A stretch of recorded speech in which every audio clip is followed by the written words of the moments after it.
Yan ang best tandem.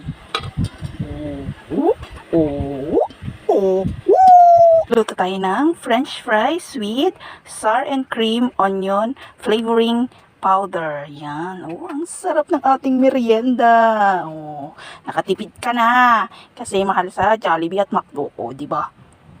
Eto guys, luto muna tayo ng French fries pang merienda.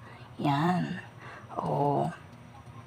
Mag-init muna tayo ng mantika. Yan, nilagay ko na kasi mainit na yung mantika. Hayaan lang muna natin siyang maluto hanggang sa medyo mag-light brown bago natin haluin para hindi madurog ang fries. Hinalo ko na kasi medyo tostado na yung nasa ilalim kanina. Yan, pwede na nating hanguin kasi tostado na siya. Yan, okay na siya. So, lalagyan ko ngayon ng sour cream and onion flavoring powder. Yan, para mas malasa.